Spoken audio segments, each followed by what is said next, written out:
Hello everyone, welcome to today's daily devotional. So our daily devotional, as I mentioned on yesterday, is coming from an article that was published on September the 19th.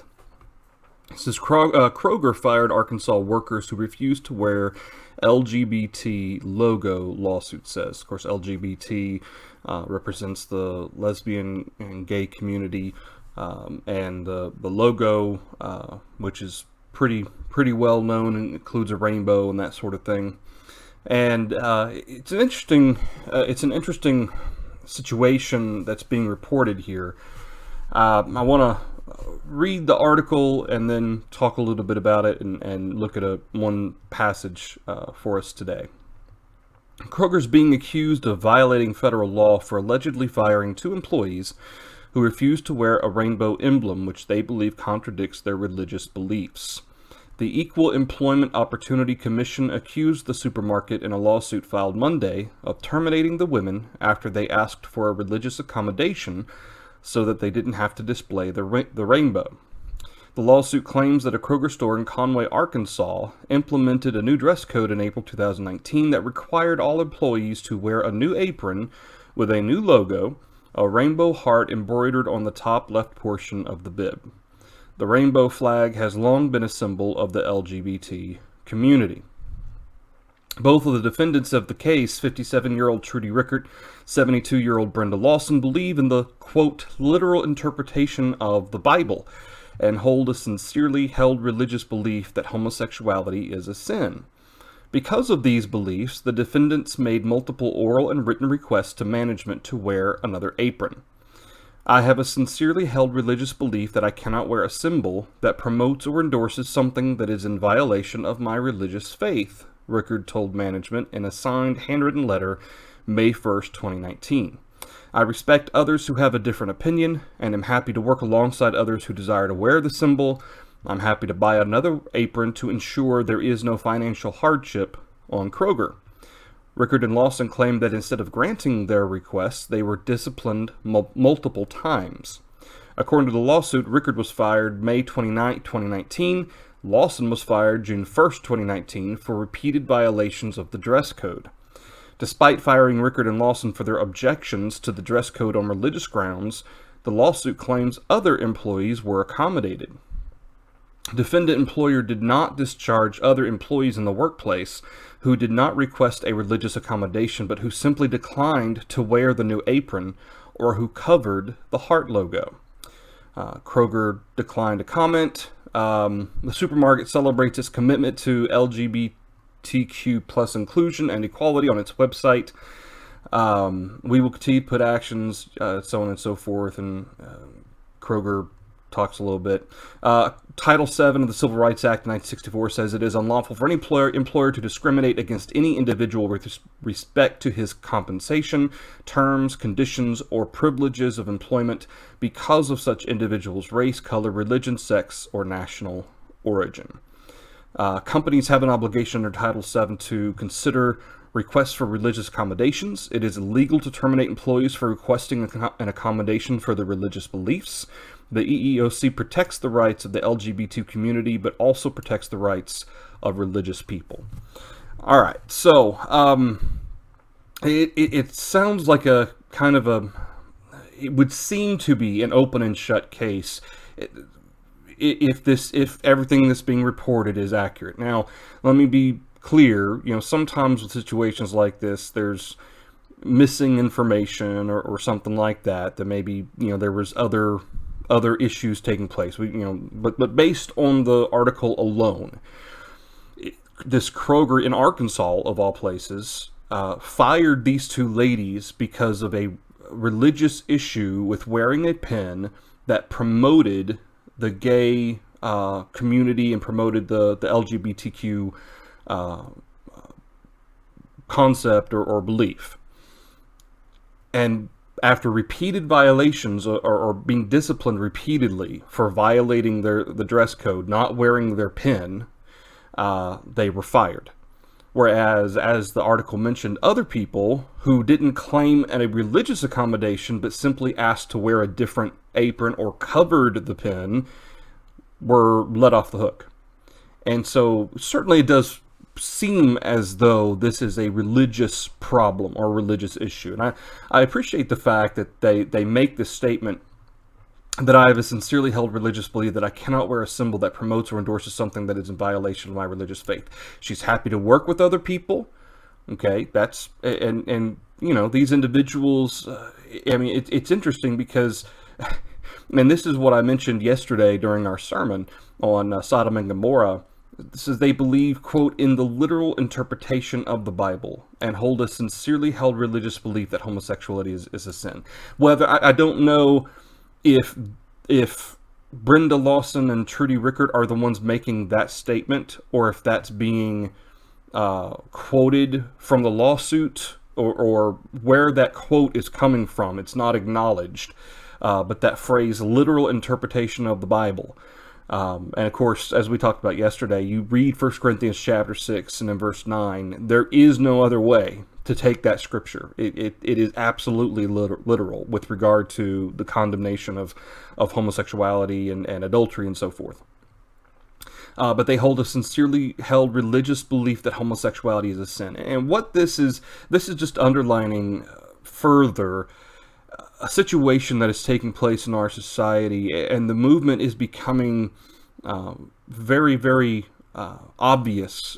In decades past, it was more subtle, but in the last, 10 years or so, adapt and to accept or approve of lifestyles that they believe to be sin based on the Bible, or to just kick them out of society, to get them fired, to get them, held against society, or have them held in a view in society to be outcasts or whatnot, because they hold religious beliefs that are outdated, or that they disapprove of certain people based on how they live and how they want to do things.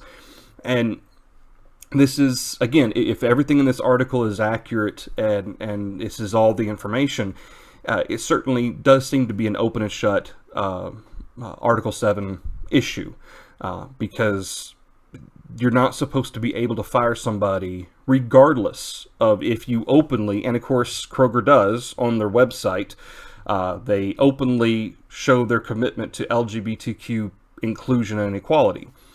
Equality is fine. Okay, everybody in America should have the same rights. And no, it doesn't matter what your background is or what your lifestyle is, and I'm fine with that. I understand that. And without being hypocritical and so forth, if the United States started showing favoritism and giving more rights to people of faith than they did to anyone else, I would believe that would be wrong. Okay, because everybody's entitled to the same rights. Everybody should have the same freedoms.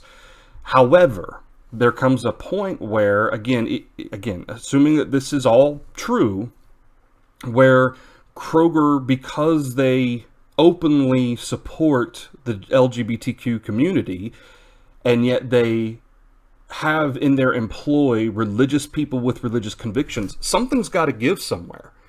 Okay, at what point do you force your religious employees to accept the wearing of a pin that shows your support, to compromise their faith? And when they choose not to compromise their faith and say that I don't believe in this, now you're going to fire them. And I'm not reading this article to boycott Kroger or to speak badly about Kroger. I'm using this as an example of kind of the broader situation that a lot of people of faith, and certainly you and I and those of like precious faith, Christians, need to be aware of, that what might have been considered unconscionable 20, 30, 40 years ago, these types of things are happening, and they're happening openly. Now, whether or not Kroger will get away with this, again, if all of the facts of importance and relevance are being given here in this article, I doubt they're going to get away with it.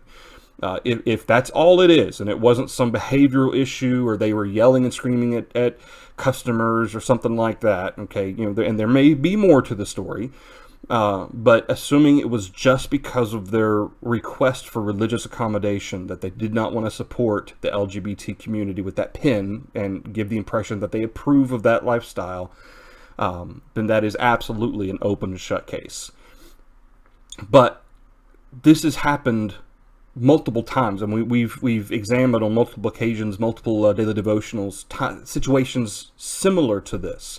There have been situations with the military that we've examined, with other companies that we've looked at, where the same types of situations are taking place.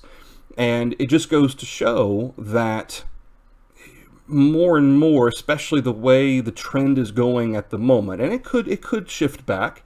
Society has kind of these cycles, and you kind of have these more, how shall I put it, these more liberal thought processes in society, and then sometimes it shifts back to more conservative thought processes. And so there are shifts in society, but it does feel as though that the trend has been going for a long time now more towards this or not necessarily, maybe not anti-religion, but anti-show of religion. Maybe that's a better way to put it. I don't think anybody is going to claim to be anti-religion, to say, well, we don't want religious people working here. We just don't want you to say something about it. Okay, if you're religious, that's fine. Just keep your mouth shut. And if we want you to wear a pin that supports the gay and lesbian community, we don't want to hear about your, religious convictions. Just keep your mouth shut and do your job. And that certainly presents an issue. Now, I don't know what other companies are openly having. I know there are some companies that are, having political, social justice pins and stuff that certain companies are requiring employees to wear. That would be probably more of a political conviction than necessarily a religious conviction.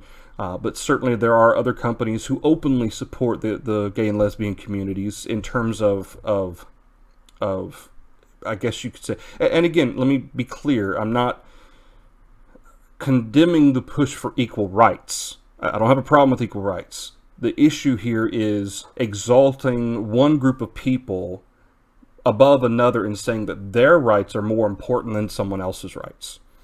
Okay, and our Constitution and our Bill of Rights declares that people of faith, in addition to all other people, have the right to their faith. And we cannot be discriminated for our faith or for somebody's lack of faith. Okay, the same would include a religious company who is religiously inclined. Okay, Hobby Lobby, Chick-fil-A, these are types of companies that tend to be a little bit more on the conservative, even openly religious to a certain extent side of things. You can't discriminate against people who are part of the gay and lesbian community. You can't discriminate against people who maybe don't hold your religious convictions, and so it cuts both ways. But that's why it has to that balance has to be maintained. And unfortunately, more and more people of faith are going to be facing this type of situation. So having said that, I want to read, of course, we could read 2 Timothy chapter 3, verse 11 and 12 and 13, and remember the fact that all those who desire to live godly will suffer persecution, verse 12. We understand that. We've read that before. But Romans chapter 5 and in verse 1, Paul says, "Therefore, having been justified by faith, we have peace with God through our Lord Jesus Christ, through whom also we have access by faith into this grace in which we stand, and rejoice in hope of the glory of God. And not only that, but we also glory in tribulations, knowing that tribulation produces perseverance, and perseverance character, and character hope. Now hope does not disappoint, because the love of God has been poured out in our hearts by the Holy Spirit that was given to us." All right, so notice how that Paul describes tribulations. Now, tribulations is defined, it's a very broad term. It can be defined as trials of life. It can be defined as persecution. But certainly these stumbling blocks that get thrown in our way, these times in which we face hardship where our faith is tested, okay, that's pretty much any situation that tests our faith would be a tribulation. We glory in tribulations, knowing, okay, here's why we glory or rejoice in tribulations. We know that it produces perseverance. Okay, perseverance is the inward quality or inward character of one who is willing to endure. It is that determination to endure. Perseverance's outward manifestation is patience. Okay, you don't, when you look at somebody and you realize that they're a very patient person, you say, well, that's a very perseverant person. Okay, you say that's a very patient person. Patience tends to be how we observe perseverance that exists inside someone.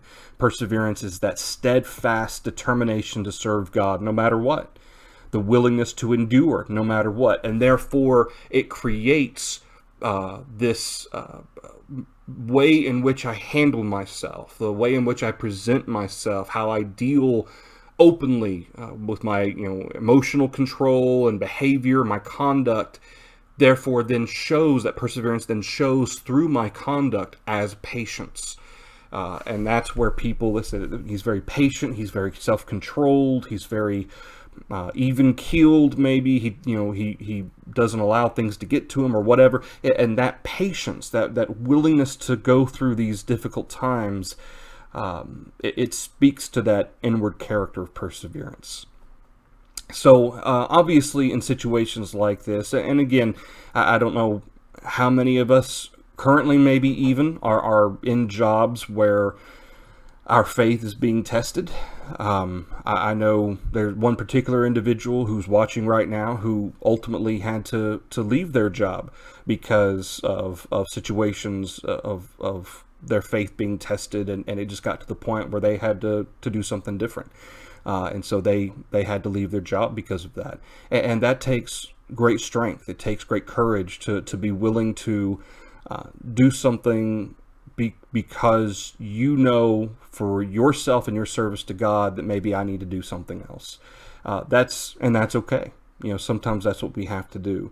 And if companies like, for instance, again, I don't want to accuse Kroger or say, hey, boycott Kroger or anything like that. But if Kroger's going to be the type of company that is going to exalt one group of people, in this case the gay and lesbian community, over its religiously convicted employees, then maybe that's not a company I want to work for.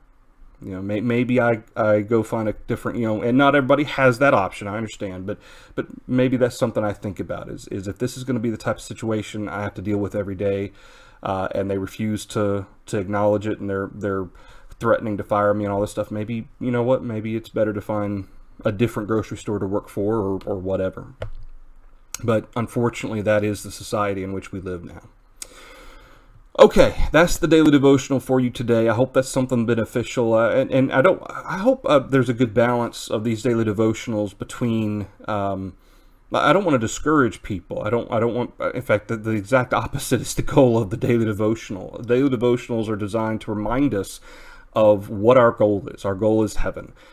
Is designed to remind us that we are here to stand for the truth, even if that means self-sacrifice. And this is an example. And again, I don't know what the background of these ladies is. I don't know what religion they're attached to or what church they go to or anything like that. But I admire the fact that they weren't just willing to shut up and deal with it. Okay, they continually asked for religious accommodation because they did not want to approve of something that they believed was wrong, or give the impression even that they approved of something that they believe is wrong. And we should be willing to do the exact same thing if it came down to it. If we needed to be fired because of our religious convictions, that we can't support something that our company in the broader context is seeking to support publicly, then we've got to do what we got to do, and our faith comes first. And this is a great example of that. All right, y'all, we'll have another daily devotional tomorrow at 6:30, Lord willing. So, Lord willing, I'll see everybody tomorrow. Y'all have a great rest of your evening. Thanks, everybody.